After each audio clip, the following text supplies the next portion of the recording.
Toby, there's no sound.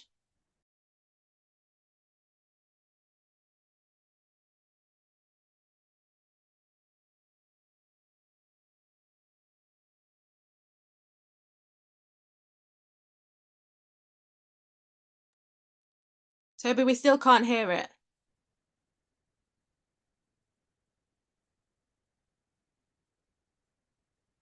Health Hours cover a range of topics and include mental health, heart health, women's health, reproductive and sexual health issues, men's health, respiratory problems, cancer, sickle cell, and many more. We have not forgotten to include within our Health Hours the many societal, cultural, religious, and racial challenges that can go hand in hand with health problems and influence how we should respond to meet health and well-being needs. The sessions are designed for you, and we want you to use the time to listen, learn, share your experiences, and ask questions to our Black doctors. During every session, we will gather your feedback so we can continue to respond to the needs of our Black community. To request any particular topic, please email health@carn.org.uk. We encourage you to invite others to our Health Hour sessions. Spread the word in our community. CATHIP is funded by the National Lottery Community Fund.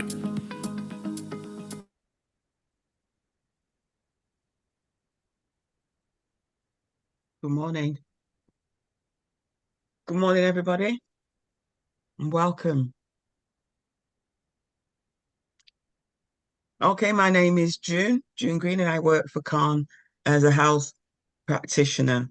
So I try to work on anything that's related to health, specialize in community, making sure we know about our diabetes outcome, blood pressure, high blood pressure, just the things that affect our community and anything else that relates to us. Welcome everybody that's listening to us today. And could you let us know where you're tuning in from in the chat box, please? Anywhere in the globe, and any particular topics you want covered, please share them in the chat. So this morning's Health Hour session is focused on managing burnout and is presented by Dr. Ayo. Dr. Ayo is a consultant in acute medicine at Oldham Hospital, and he also has another cap as a transformation mindset coach. So I'm really looking forward to this morning because I think that the title is going to be working on burnout, and I think a lot of us work so hard that we don't actually realize we're burning out.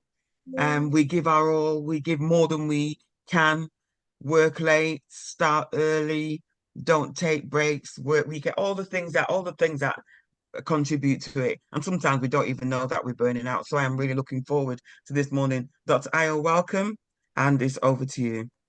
Thank you very much, Auntie June. I'm happy to be here. I'm grateful to be here.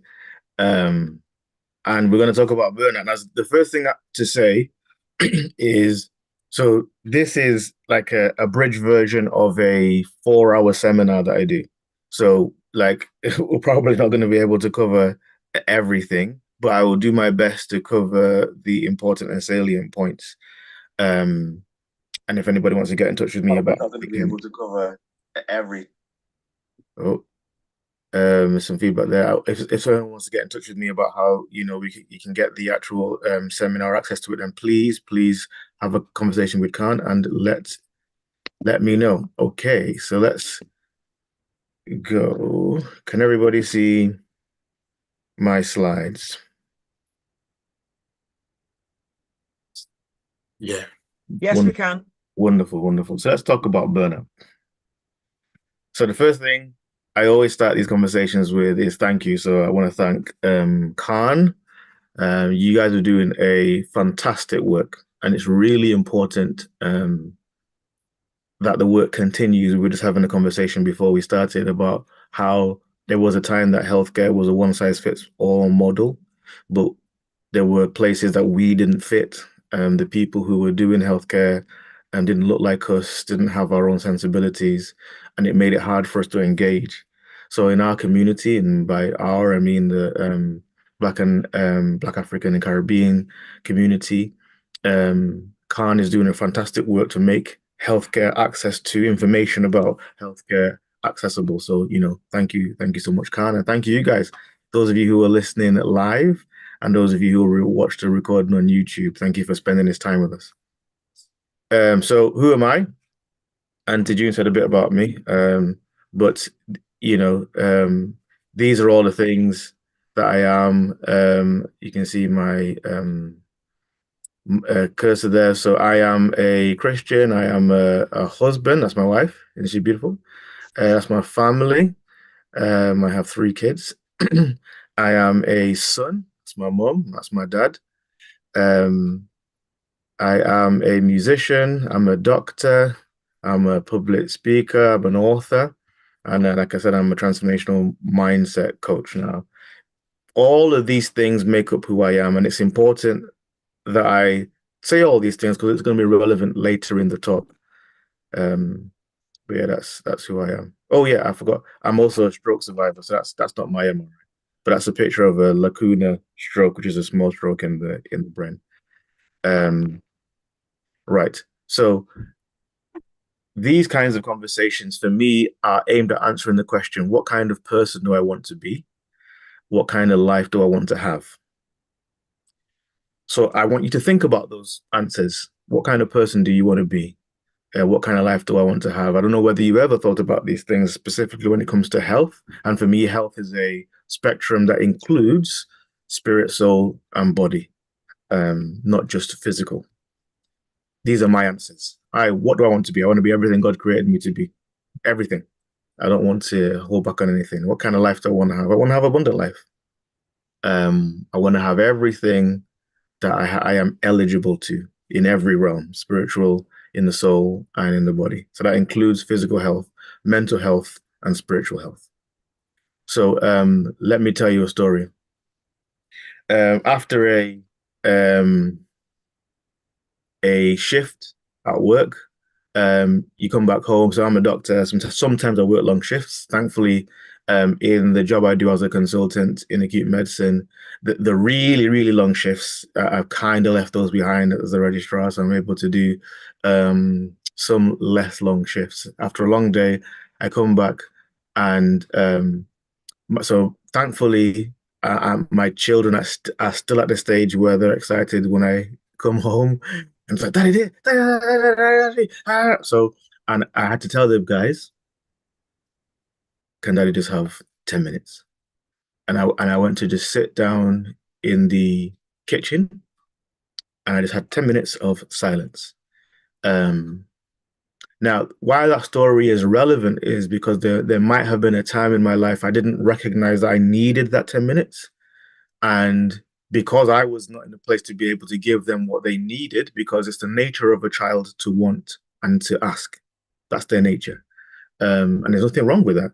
But if I wasn't in a position to recognize that, I might have given or put myself in a position where I was doing something and my tolerance level is low, my patience level is low, that increases the probability that I might get irritated, snap, do something that I shouldn't do in terms of how I'm speaking to them, how I'm speaking to my wife.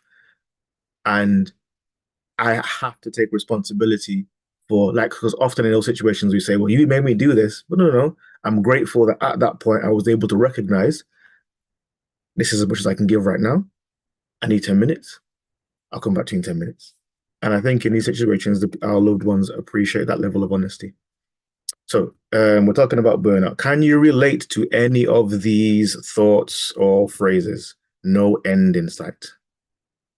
There's been a lot of talk about burnout at work, but I think some of these things relate to life as well. No end in sight. Feeling like you're in a rut. There's an inability to change. Lack of support, whatever support means to you. An inability to make decisions. Even simple things. Should we go to McDonald's? Should we go to KFC? Should we go to Nando's? Should we go, like, just simple things? There are other restaurants available, by the way. Feeling physically unhealthy. Can you relate to any of these things? In fact, if you can you put a 1 in the chat? Can you relate to any of these things? And if any of these things I'm talking about, if you can relate to them, put a 1 in the chat. What about this? Can you relate to having compassion fatigue? So especially those of us who work in healthcare, our job is to taking care of people. And one of the things that can happen is that over a period of time, the things that would move you to have compassion, you don't have compassion anymore. It's almost like you don't care, or your level of empathy is reduced. Can you relate to that? Just feeling fatigued. You wake up in the morning and you don't feel rested. Have you changed? Have people started telling you, you know what, you're not? Are you okay? People started to ask you that. Are you becoming snappy? Um, Now, when we talk about addiction, I think the thing is we are used to thinking about addiction in the context of things like illicit drugs. So that's an obvious thing that society has said, oh no, this is a negative thing. So, excessive alcohol use and a smoking addiction,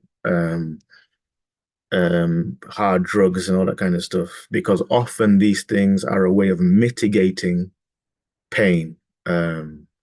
And finding some sort of relief from some sort of issue or trauma. But those things aren't the only things that one can get addicted to. Um, you if you analyze the patterns and you replace the thing with scrolling on your phone, watching TV, food, unhealthy habits, promiscuity, pornography. There are some people who are addicted. The addiction can be anything. So one of the things I think is very big is for me is I think it's very easy for us to look at other people's lives and find problems and not necessarily to recognize the same patterns in ourselves. So yeah, when you think about addiction, don't just think somebody who is strung out on the street. Think of, is there anything that I go to and I might not have realized, but the reason I'm going to that thing is it's some sort of relief for me. Cynicism. I mean, I'm not asking people to look at the world wide-eyed like a 3-year-old and everything is fantastic and everything is amazing. But are you just cynical, um, suspicious, cynical, not of anything? Do you define a good day by nothing bad happening? Is that how low things have happened? That's the only way you can define what a good day. Again, can anybody relate to any of that?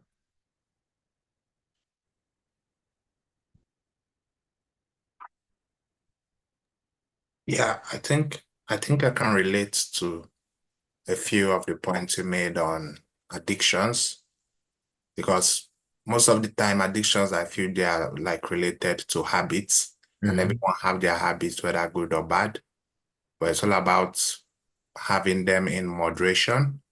And sometimes bad habits can have bad effect on burnout. Am I right? Absolutely. We're going to come on to that. I think the thing to remember is that so anything, so again, the definition of good and bad habits. I think one issue is that we're not we often look at the behavior, but we don't look underneath as to the cause. So somebody's doing X, fine. Society said this X is not a good thing, but why are they doing that?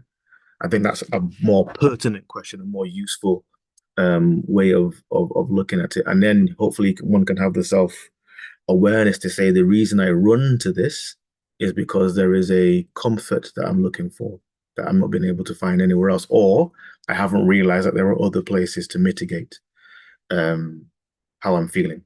So what is burnout? Now, Christina Maslach is a professor of psychology who has studied burnout in a professional setting for 40 years. I mean, there's lots of definitions that she has, but burnout is like being in an abrasive environment without oil. So her dad was a mechanic, and the example she gave was so you're supposed to put engine oil in your car, right? The purpose of engine oil is because it gets hot in there. The mechanisms of the car, the combustion engine, all that stuff is hot, and without the oil, there will be a point up. The engine will work up until a point, but it won't work as well as it can and it won't work as long as it can because of small stresses in the engine over time, which will eventually cause the engine to stop working. So think of burnout like that. The real definition of burnout is a complex syndrome that happens as a result of stress over a period of time. So I don't know whether you've ever seen this analogy. My dad always used to tell this story about the power of persistence. So there was a man so there was a wall that needed to be knocked over, and people were expecting like a bulldozer or somebody with heavy machinery. And actually, what happened is they got a man with a really heavy mallet, and he just stood there and hit the wall. And initially, you're just like, this guy's just playing games. Like, there doesn't appear to be any effect on it at all. It made a lot of noise, but didn't affect it. And then over time, you just start to see a small crack. And then one more hit, the whole wall came down. So think of burnout like that. It's just chip, chip, chip, chip, chip, chip, chip, chip over time. And the ironic thing is burnout happens in situations where you care. So again, specifically for healthcare, I'd like to argue that most of us who went into healthcare went for the purpose of taking care of people. We want people to feel better. We care about that but burnout isn't just to do with work. It can be due to being a dad or a husband or a mom or a wife or a son or a daughter. All of these things are situations where we care. And if there are stresses over time that we're not aware of or we're not mitigating, burnout can happen in those situations. So now, what things contribute to burnout? Now, these are things specifically related to workplace burnout, but I do think that they relate to life burnout. So workload.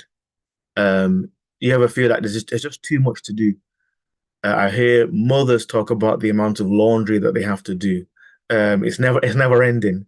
The homework for your kids. Being a parent is hard work. They don't leave things at school anymore, the things that we have to do at home.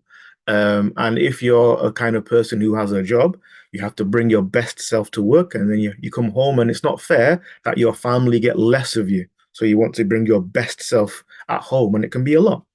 So do you feel like there's a lot of work? Do you feel like you don't have control over your work? Now, whether the work is at work, so you don't have autonomy. Your boss just communicates to you, do this, do that. You don't have the ability to change things at all. And these two things speak to your feelings about your own capability. I don't know that I can do this. What about reward? So again, at work, does it feel like it's just trudgery? I'm just going, and there's no reward, or there's little reward or recognition for the work that I'm doing. Is the community setting, does it fit you and your personality?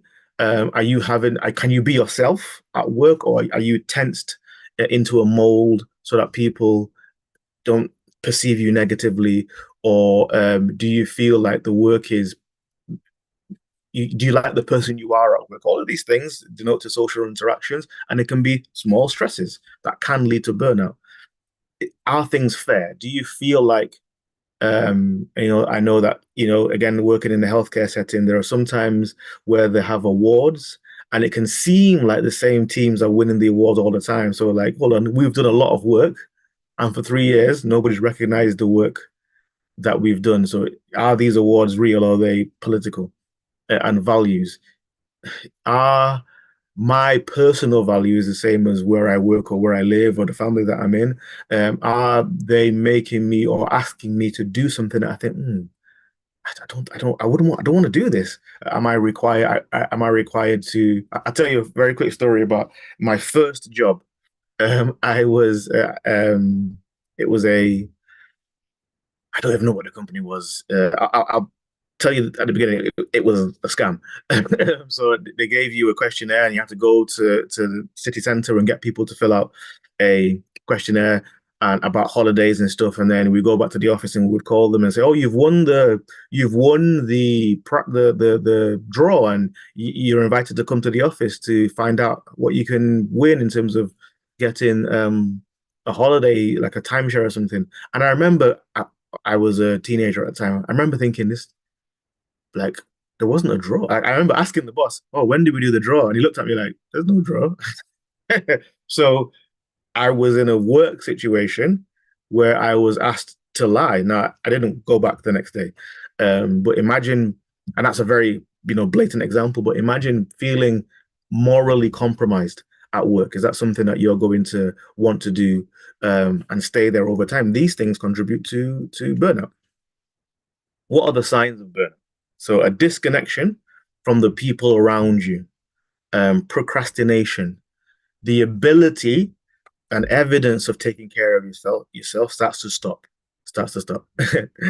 The three big signs are physical and emotional exhaustion, cynicism, and inefficacy, which is a downward spiral because burnout causes you to start to have doubts about your ability to do the job. Because you're in burnout, you're less able to do the job. So now your ability to so now your opinions on your ability to do the job are less, and it's just a downward spiral. And I want to be clear that there some of these things can sound like depression and some mental health issues, but these are distinct. And if you recognize that this might be you, I think it's worth speaking to somebody about it. One of the things I think is different between depression and burnout is somebody who is burnt out. If I was to say to you, look, we're going to go to the Bahamas, don't worry about your work. It won't be there when you get back. So while you're away, somebody's taking care of it. So somebody who is burnt out in the Bahamas would enjoy themselves, but somebody who is depressed, it wouldn't matter the setting that they were in. They wouldn't be able to get themselves out of that because depression is pervasive. That's one of the differences. Now, here is a hard truth, and I'm sorry to have to drop it on you like this, but burnout, in my opinion, is always about you. It's never about the situation. That's something that I want you to just swallow and absorb, and we'll move on. Burnout is always about you. It's never about the situation. Another hard truth is, in so many things in life, it's not the thing that happened to you, it's the way you respond to the thing. Even when we talk about things like trauma and all that kind of stuff, I heard somebody say that trauma isn't the thing that happened to you, it's what happened inside you. These are hard truths about burnout because I think it's often easy for us to look externally and say, these things happened and they did this to me and all that kind of stuff. And I want to put you firmly back in the driving seat of your life and give you, this is actually empowering. Because if it's about me, then there are things that I can do to change and mitigate. Now, this is my definition of burnout: energy bankruptcy. So financial bankruptcy doesn't mean you don't have money. It means that the amount of money that you owe is more than the money that you have. Does that make sense? So some of us are of age and remember people like MC Hammer. MC Hammer was the most famous rapper at one time, and he declared bankruptcy, but he wasn't poor. He just had more debt than he had money. Energy bankruptcy. Now, I don't know what you guys think about in your spare time when nobody's there and the TV's off and it's just quiet. This is the kind of stuff that I think about. Have you ever wondered why straws don't get tired? This is the kind of stuff that I think about. Straws are, what is a straw? A straw is a conduit. The purpose of a straw is to get liquid from somewhere to my mouth. Okay? But why don't they ever get tired? Now, the answer is the purpose of a straw is to get the juice or the fluid through, but the energy to do that is not coming from the straw. Now, why did I tell you all the things that I am before? Why is it relevant? Because in reality, just like with our financial audit and budgeting, there are some things that if I'm looking at my finances, I'm going to say, I can't do that. I can't do that right now. I'm going to work at that. So I'm going to have a ring around the things that I am going to spend and what I'm going to save. Similarly, energy bankruptcy. The things that I've listed in my life, they require something of me. Like I said, it's the nature of children to ask and to take from you. I'm married, so my wife needs me. I have a job. I have a mother. I have family. I have a business. All of these things require something of me, and I could say, but I could be like, oh, why do these things require? I could do all that, but that's not going to stop them requiring of me. That is my life. That's the life that I've chosen. And so energy is coming out of me all the time. I get to spend the time with my children. I get to spend the time with my wife. I get to go to work and provide for my family. I get to write books. I get to have a business. All of these things I get to do, but they are costing energy. And energy bankruptcy is being in a situation where the energy that I have or the energy that I am getting is less than the energy that I need to expend. There are relationships that don't serve me, and I've said, okay, we'll put a pause on that. There are activities that don't serve me, and I've said, I'm not going to do that anymore. But once I've got down to the brass tacks and this is my life, I get to do all of these things, but they are required of me. And what I have to do is find a way to put back in my life the things that are giving me life. I hope that makes sense. Now, one of the things that I've always thought was interesting studying in medical school is that there always seemed to be this thing where people would pit science against the Bible. Now, my personal opinion is that God made the world and science is catching up with the Bible. There's probably a 3-hour seminar somewhere. So, YouTube, have a look at that. But this is my opinion. Now, there are some psychological principles that I think reveal a truth in the Bible. I want to introduce to you the concept of levels of consciousness. So, levels of consciousness is a psychological ideal. Now, the level one is to me. Somebody who believes life is happening to them. Look what they did to me. They're always talking about what happened to them. They're always complaining. There's no responsibility taken. They're a drain to be around. They're not good friends. That's level one. Life is happening to me. I'm sure we all know somebody like that. And if you don't know anybody like that, it might be you. So take an audit of your words and your interactions with people. Level two is by me. So these are people who have realized, okay, life, you want to do battle? No problem. And they realize that to move the needle in my life, to make my life better, there are things that I have to do. So I am going to do that. I'm going to work hard and on my relationship with my wife. I'm going to make sure that I show up and I'm present with my children. I'm going to make sure that I give my best self at work. I'm going to do studying about all these areas that I have to be involved in so as to be the best version of myself. The thing is, it's exhausting. It's exhausting. Now, level three is through me. Remember the being a straw, okay? Now, again, a straw doesn't do anything. The straw just allows the energy to get the juice from A to B to pass through it. So somebody who has a level three level of consciousness understands that there are things that are taking energy from me, but there's energy to get. And my job is to find a way of making sure that energy is able to get pulled through me. So the energy that I need to do things is not coming from me. It's coming through me. I hope that makes sense. How does that relate to the Bible? Now, there's a verse in the Bible, I can do all things through Christ who strengthens me. Now, I think that depending on where you are in your levels of consciousness, you may look at this verse in a different way. So when I was really young, I can do all things through Christ who strengthens me. The most important word in that phrase was Christ. Okay, Christ is God. Jesus is God. So he's doing the work. He's doing the doing. Fine. I can do all things through Christ. He is empowering me. No problem. It's all on Christ. Fantastic. And then as I became more mature and I started to, realize that there were things that had happened in my life that made me unsure about my ability to make change, and I had to deal in therapy with potentially having a sense of a lack of autonomy of my life. I started thinking, well, maybe the most important verse in the important word in this verse is the I, because there are so many verses in the Bible that basically God sets us up to say, you move, then I'll move.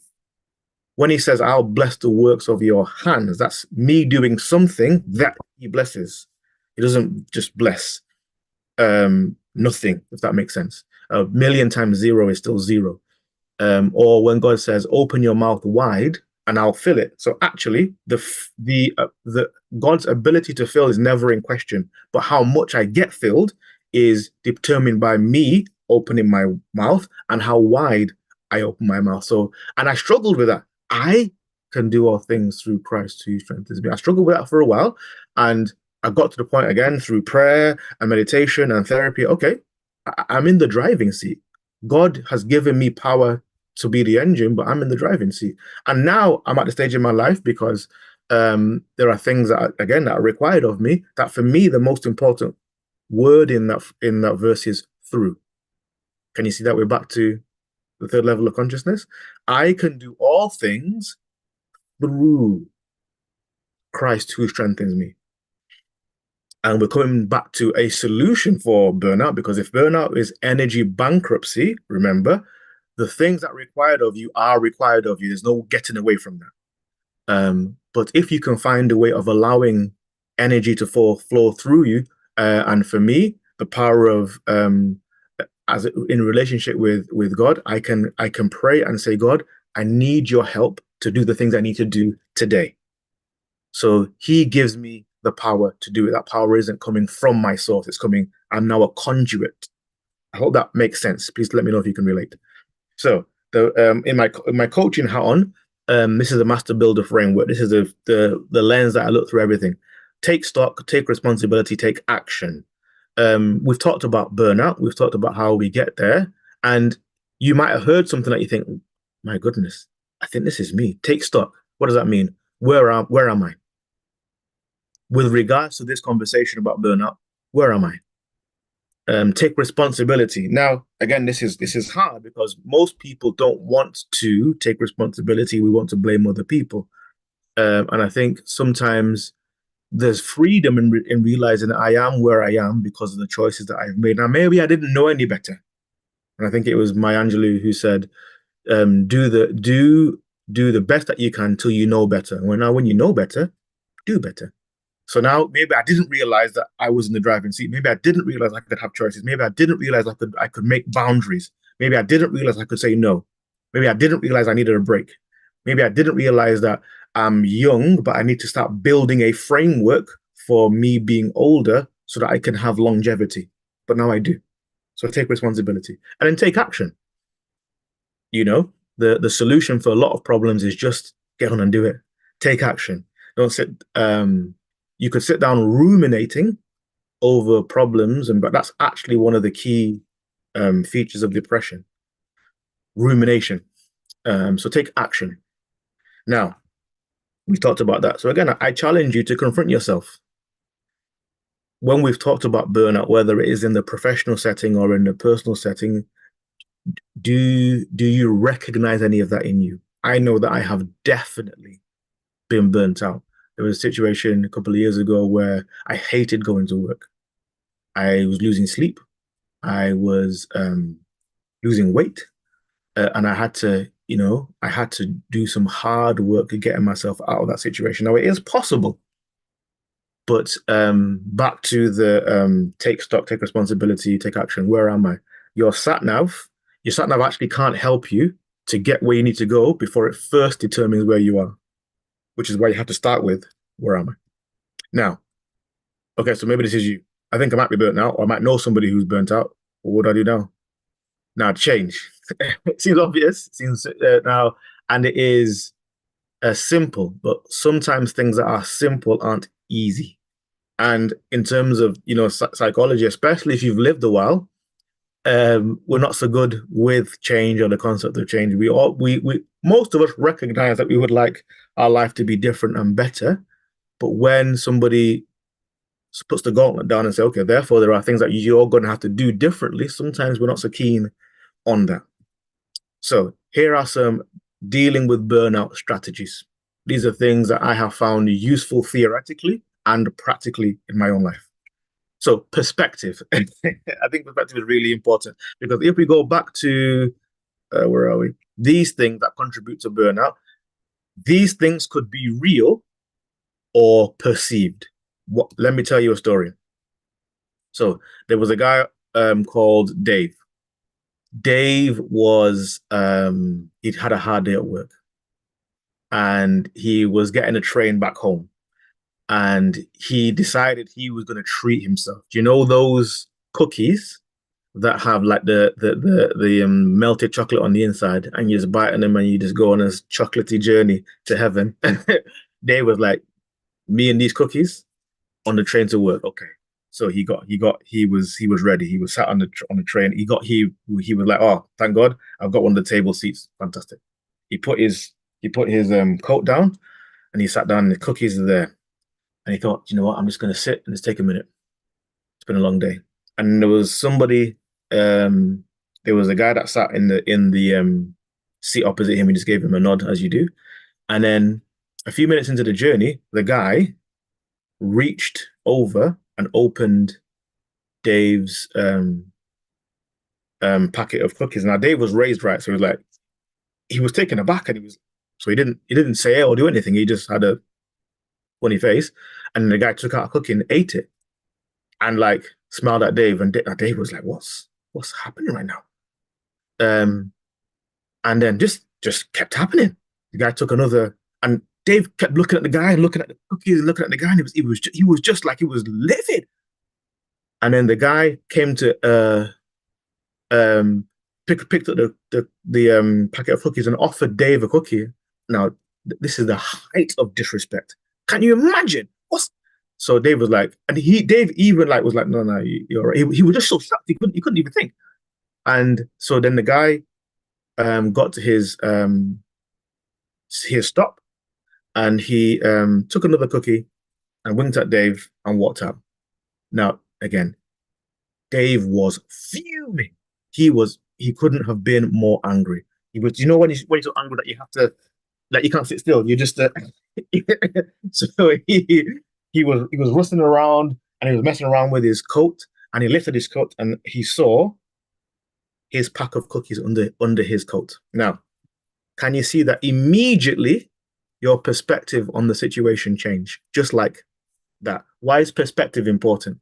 I think perspective is actually more important than what's happening in life, because perspective informs your experience of it. And for instance, if there's something that is yellow in front of me, there's something that's something that's yellow in front of me. If I am wearing glasses that are tinted blue, what am I going to see? I'm going to see something that's green. And if I don't realize that my glasses are tinted blue, I'll say, look at that green thing, and you'll say, no, it's yellow.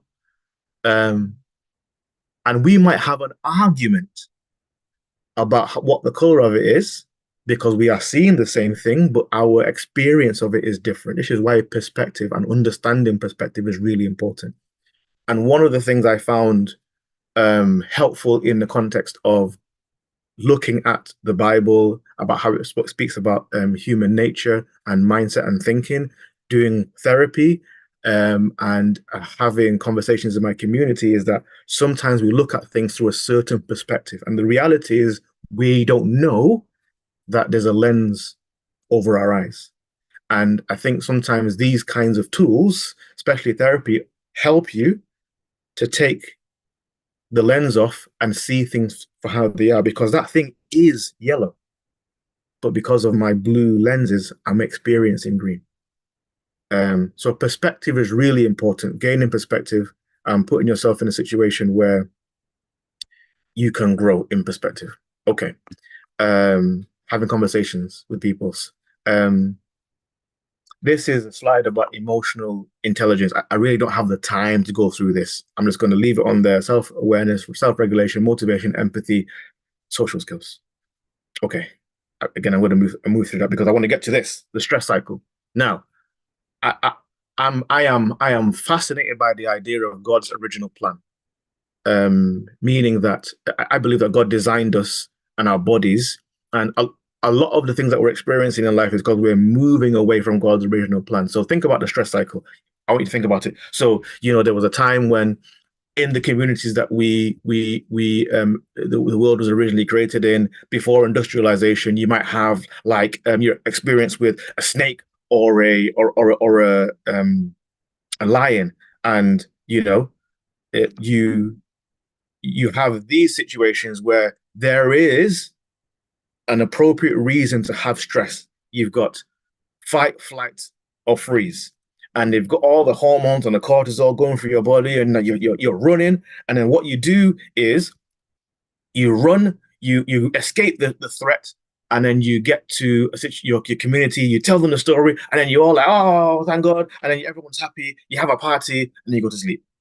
And that's the stress cycle. So you've got neutral, and you perceive the threat, fight, flight, and then the threat, and then there's a signal that tells your body the threat is now over. Why is that important? Because I think where we are in life now, especially with a lot of us in our mental health, especially those of us who are dealing with overcoming and recognizing traumatic experiences in our past, there is stress all the time. And because it's not embodied in a thing that we can get away from, it's not as easy to send that signal to your body to say, threat's over. So your body is in a state of fight, flight, freeze all the time. And these things contribute to burnout. So what can we do to beat the stress cycle? Physical activity is one. Running, dancing, martial arts, being creative, crying. Actually, do you know when you cry, you release stress hormones from your tear ducts. That's generally why you feel better. Physical affection, deep breathing, all of these things, I believe, like you don't have to have any money to be able to do these things. And I believe that the best solutions aren't solutions that you can get because you've got £1 million. I think God designed us and the world for us to be in a situation where we can get the help that we need. Physical activity, creativity, crying. So sitting down, drawing, doodling, art, making music, all of these things are things that you can do to help your body recognize, okay, threat's over. Now we talked about some of these before, and this list isn't comprehensive, but these are things that don't help you beat the stress cycle, but often people run to as a form of relief. Vices, alcohol and drugs. Actually, there's lots of data to say that pornography increases anxiety, depression, isolation, loneliness, irritability, promiscuity. I'm an old-fashioned guy, and I'm a Christian. And the world has moved in a completely different way from what the Bible says. However, I think that even if you weren't talking about from a spiritual point of view, there is data to say that somebody who that is their lifestyle increases problems with mental health. It's not freeing. That's a lie. And one of the biggest things that beats the stress cycle is community. Again, God's original design. There was a time when we all lived physically close together. So I could go to Uncle Joe's house, Uncle Dave's house. We lived together. Even if we didn't want to talk to our parents, we would talk to our other people in our community. And community is one of the biggest things that helps and protects from a mental health point of view. So from a burnout point of view, that's why they have things like Mumsnet and all that kind of stuff, is because it is protective for you to know actually other people are dealing with the same thing that I'm dealing with. When I'm at work and I've had a rubbish day and somebody speaks to me in a certain way, and I'm like, sometimes it's nice to speak to other people and like, yeah, I've had that as well. It's freeing. It's in terms of the pressure gauge, being able to talk to my wife about it. And why is it important? Because the way that the world is going is, well, we have more social apps and all that kind of stuff, but we're less connected than we ever were. the pandemic showed us how disconnected we were and how our lifestyles are not protective in the context of mental health and burnout. So community is very important. That if you wanted to do some studies, the people who go to church have lower blood pressure and live longer. Just saying. So what we're going to do now, I'm very quickly going to go through some steps. I'm going to ask you, again, in the seminar, we go through these in detail. Divorce yourself from what you do. Set time boundaries. You have to understand the difference between what's urgent and important, because you can't do everything all at one time. Prioritize sleep. You know that sleep deprivation is a form of torture. So if you're not sleeping, think about how functionally good you're going to be. Regular exercise. Introduce some stillness in your day. There was a time in my life I realized that as soon as my feet hit the ground till they got back on the bed, I was going. It's not healthy. Ask yourself the hard questions. If I have a lot of things on my plate, what things can I put down? Remember, you are the asset. Often places that you work, and my experiences, and unfortunately a lot in healthcare, some places can make you feel like they're doing you a favor by allowing you to work there. No, you're the asset. And sometimes the reality is that the thing that's stopping you making changes is the courage to make some hard choices. Have a big why. Again, it's important because having a why will help you put up with a lot of hows. Make a list of the things that give you life, some practical steps. Now, but again, what things do you get energy from? Look at that list every morning and evening. Make time for 10 minutes of stillness in your day. Just sit down, nobody talking to you, no music, just silence. Stop thinking about yourself, and actually it's protective in community to start thinking about how you can help other people. They did a study and they asked some people, how do you, when you want to feel better, what do you do? And in countries that had a lower socioeconomic baseline, they said, I go and do something for somebody else. And in Western cultures, I go and buy something for myself. But actually, in Western countries, there's a higher prevalence of mental health illnesses and loneliness and stuff, and not in these areas. So they're doing something right. Talk to someone. And if it needs to be somebody who's a professional, don't be scared. I used to be scared of therapy, and before I started to engage in, but I think it's one of the things that's really helped me be the person I am and be what the word is, congruent, comfortable with who I am. Now, this is my list. I made a list. My relationship with God. How do I work that out? Talking to him, meditation. Now, my relationship with my wife, exercise, sleep, movies. I recognize that I am an extrovert. What does that mean? Extrovert and introvert isn't to do with what you're like on stage or in front of people. It's to do with where you get your energy. So I like barbecues and stuff and people coming over to my house and helping others. This is my list. What's on your list? Make your list, look at it every day, and be intentional about doing something every day, if not one or two, that give you life. Again, for me, when I wake up in the morning, God, there are things I need to do today. The things I get to do today. I need your help. And yeah, I want to say, again, this is as much as I can do in the 45 minutes, but it's a big topic, and I'm really grateful for the opportunity from Khan to have this conversation with you. Thank you very much. I'm going to hand back to Auntie June.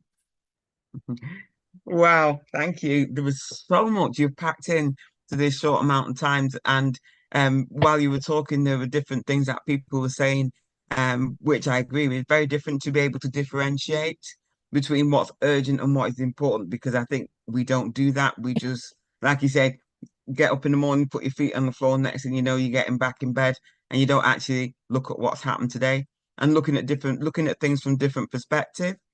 So it's been really, really valuable this morning. I just wondered if anybody's got any questions, either put in the chat box or put your hands up. Yeah, the slides, will they be available? I think this is going to go onto YouTube, so you can watch it anytime you want. So it won't be lost. Any questions?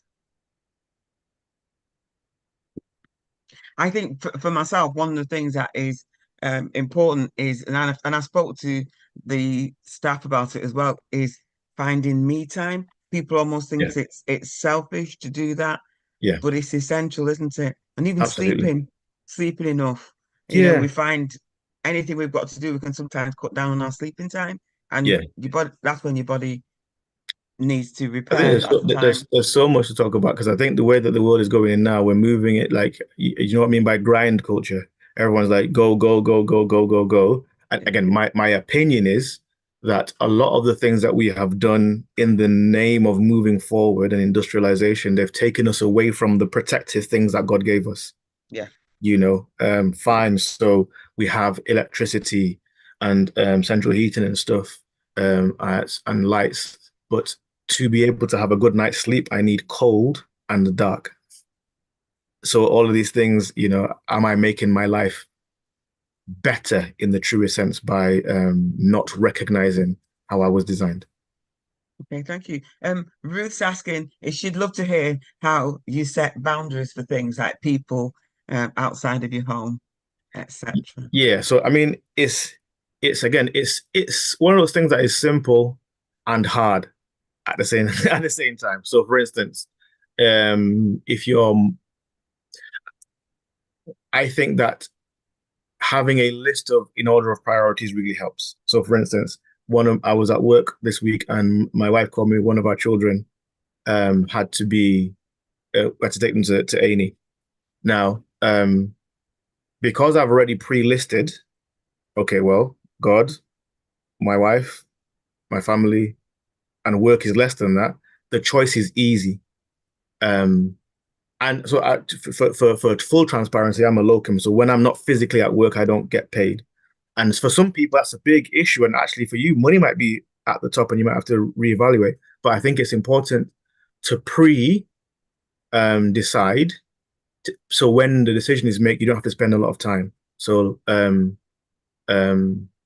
I knew that, okay, my child needs to go to A&E, therefore I need to go and be there, support my child, support my wife. I have to go now. And it also makes me, because I've thought about it before, I'm also ready for any potential negative outcome. In other situations in life, I think, you know, we're talking about stuff like your mum coming over or your mother-in-law or, you know, that loud family. So I think it's just being honest with yourself. But I mentioned before about courage. Sometimes it is we stay in situations because our concern about the potential backlash of standing up for ourselves or advocating for ourselves, especially if growing up we didn't have that, is too much. We can't deal with it. Therefore, no, I'm going to allow myself to be in a situation I don't feel that works for me. However, I think at some point you're just going to have to make a decision as to what's important to you, and just be honest. So, like, if you're saying actually there are things in my life that I've decided it's not worth the battle, I'm not going to make an issue of this. So I've got to pick my battles. But there are some things that I'm going to say. Actually, family member who asked me to do this. The answer is no. I'm really sorry. I can't do that. Mm. And I was watching a podcast the other day, and they were talking about, okay, so maybe somebody just turns up at your house, and for you, that's the thing that's over the line. You could just say something kindly, I love you. And I love that you feel free and comfortable around me. And there are times sometimes when you're around, it's not a good time for me or for us. Sorry, So, Dr. Aya, I can no longer hear you. I don't know if anyone else is oh, experiencing that. can you hear me? I can hear I him can now, clearly. yeah. Okay, yeah. Yeah. Okay. So, It's probably just yeah, no worries. So I love you. I love the fact that you want to spend time with me. And there are times when you might come over that's not useful for me. So the next time because we've talked about you calling before you come, but the next time you just come over, I may meet you at the door and say, this is not a good time. I love you, and I'm going to close the door. Wow. Now, don't get me wrong, there'll be an issue. But you will have advocated for yourself. And just like any skill, the more you do that, the better you get at it. I think probably I with my family, they know if they don't ring and say they're coming over, there's no point. I'm not even opening the door, so we don't have to get through that. But you've set that boundary. You've set that Long time expectation, right? ago. Yeah, Yeah, exactly, just exactly. Yeah, yeah, yeah. And also, I think what used to work in the work situation, and it took. I'm not saying it's easy to do so. When yeah, people are asking to do something, before I say yes, I will say, "Let me think about it." yeah. Okay. And that just gives you a little bit of space to think, Breathing can I space. do Yeah, this? Do I want to? Is it going to fit yeah, into? And I used to have another manager and we used to work together and she would quickly say, yes, yes, yes, because she'd say to me, why are you taking that time? And then realize she didn't have time to do it. yeah, And I was like, that's why. Just give yourself that space, give yourself yeah, permission to say, let me just think about it and I'll get back to you. yeah. And Absolutely. You advocate for yourself. thank you. Um somebody said that they could hear you over in Nigeria, so Ruth, I don't know what you're talking about. Any more questions? I think it's got people thinking about things, Yeah, and that's what we wanted really. Just yeah. I I hope so. can gather just to think about where are you in all of this? Because sometimes Yeah, we forget that we're a player. yeah, We're in the middle yeah. of it, and it's about us as well. Mm, So yeah. I mean, while if there's no questions, I can go on and talk about some more stuff. I think if I don't know whether anybody can relate to this. So there was a time in my life I um felt like I was on a boat um on the sea at the mercies of life.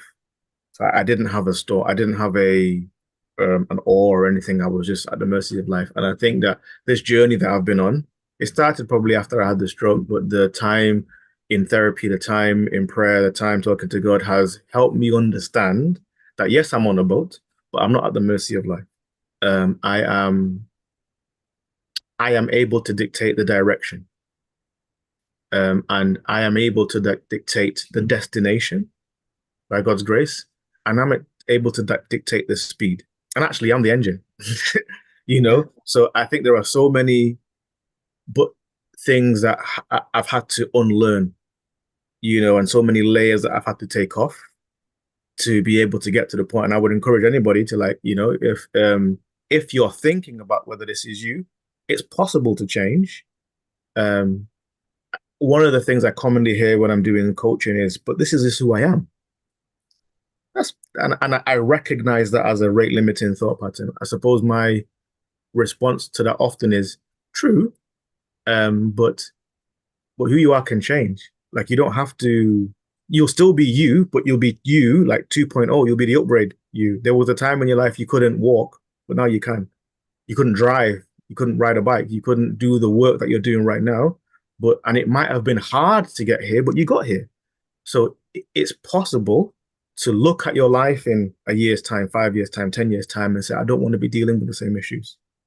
I don't want to be burnt out. I don't want to be unhealthy. I don't want to be um, in X situation. And you can start working towards it with the help of people around you or professional help. It's possible. That's kind of where I want people to land on this. Like, don't look at your life and think, okay, oh, this is my lot. No, I believe that it is possible to change. thank you. Thank you so much for this morning. And in the absence of any questions, we can wrap up so Ruth can get to a wedding. Oh yeah, And once again, and have a good time. Once again, thank you so much for today.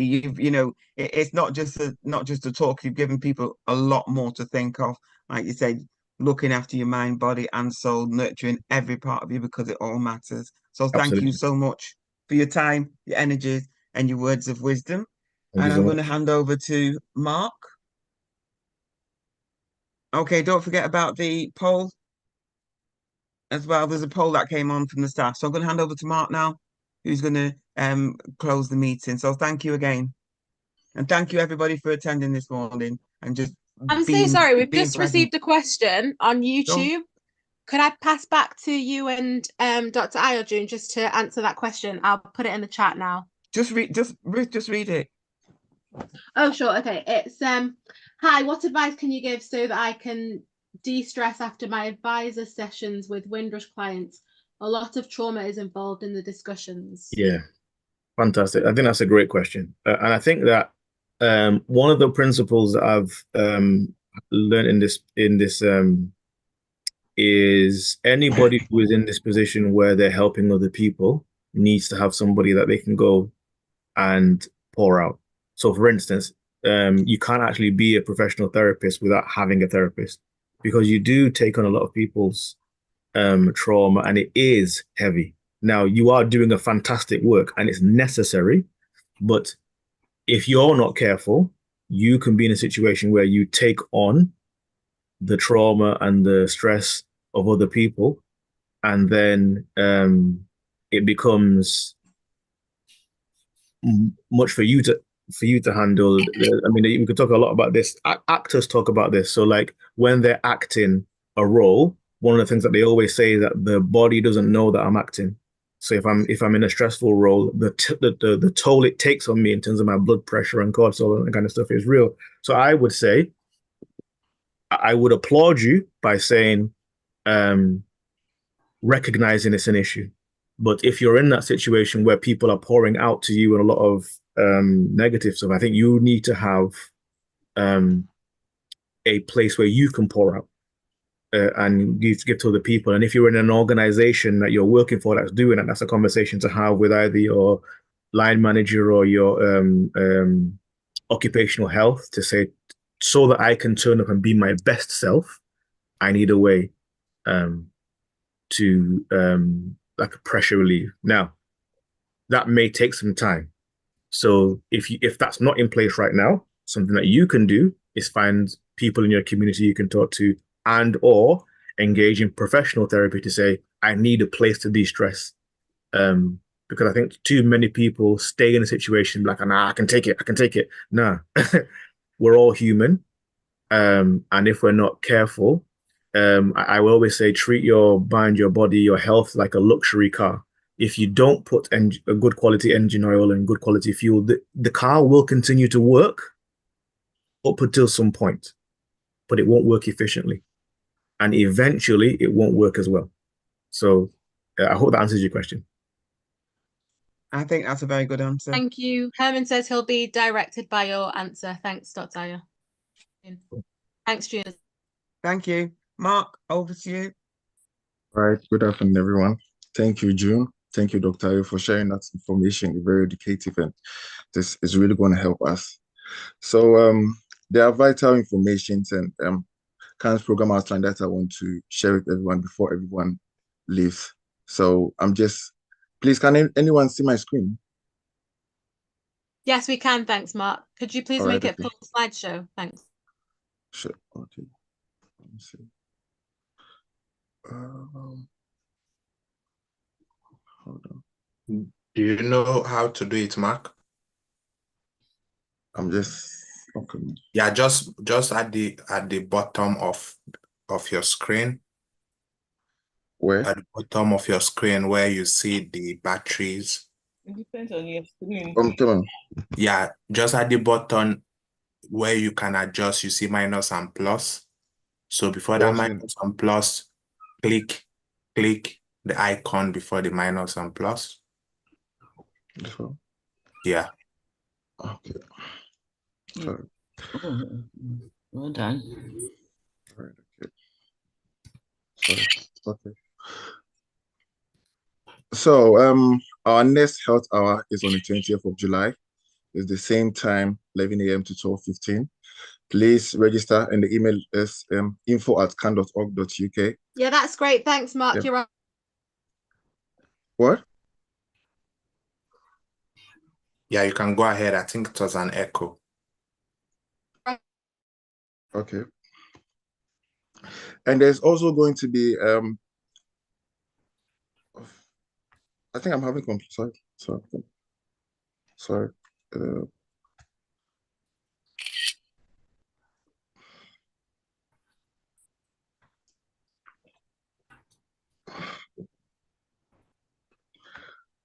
There is also going to be a healthy art on Tuesday, which is 16 July 2024. The time is 6:30 to 8 p.m. The topic is about eating away the pain, how diet can manage osteoarthritis. Our guest speaker is going to be Dr. Karen. Our host is Sylvia. She's the nutritionist, and the physical instructor is Orlando. Please to register with us, the email is event@can.org.uk, and this is the QR code that you can use to scan. Also, we have our events coming up. That's the Black Healthcare Awards 2024. We are celebrating our Black healthcare professionals. It's going to be an amazing program, and I entreat everyone to come. Please, I entreat everyone to come. It's going to be a massive program, and please, I entreat everyone to secure your ticket. And it's www.healthcareawards.can.org.uk, and it's happening at the Plaza Park with Westminster Bridge in London. Sorry. We also have the Resilient Informed Black Community. That's CAN in collaboration with Cadent Gas, reaching out to people in the community, specifically the Caribbean and African people who are going through financial situations. So what we do is we're giving them free household items like the slow cooker, carbon monoxide alarm, heated blankets, and the others to support their homes. We also do drop-in sections where we have conversation with people, give them energy tips and just about efficiency. And also, we have two sections. We have one in Greater Manchester and we have one in London, where you reach out to me. My email address is mark@can.org.uk. That's my phone number. And with the London's one, that's Bennett's email address, bennis@can.org.uk. That's the contact details too. Thank you. There's also recruitment ongoing. That's the Victims Voice panel recruitment, where CAN and Manchester City Council look for people who are passionate, 18 years above, who are dedicated to make a difference with people having domestic violence in Manchester. This is the QR code, and this is the contact information. And CAN also have CAN has a counseling service where we render service like bereavement counseling, mental health issues, and others. CAN's counseling service here to support each and everyone. Please, to access it, this is the link and this is the QR code to join. And lastly, thank everyone for joining this section. It was amazing seeing everyone on board. It was educative and it was really going to help each and everyone. So we hope to see you all next week. Have a nice weekend. Bye-bye. Thank you, Mark. Thank you. Thank you. Bye, everybody. Bye.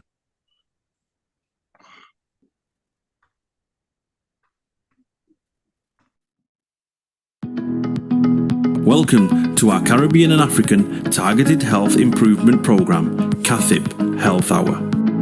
The Caribbean and African Health Network, CAN, along with its national partners, are incredibly pleased to continue to bring to you targeted health and well-being education delivered by Caribbean and African doctors. These health hours are all about empowering, educating, and giving space to Black people so our communities can look after themselves better. Every Saturday, our Black GPs or consultants present on those health and well-being topics that affect you, your family members, and friends. Some weeks will vary and will include other panel members such as pharmacists, specialist nurses, and faith leaders. Our health hours cover a range of topics and include mental health, heart health, women's health, reproductive and sexual health issues, men's health, respiratory problems, cancer, sickle cell, and many more.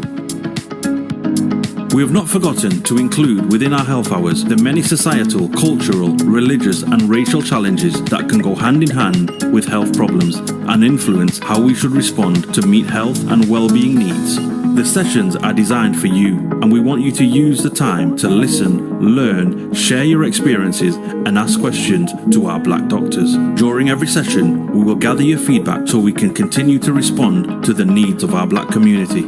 To request any particular topic, please email health@can.org.uk. We encourage you to invite others to our health hour sessions. Spread the word in our community.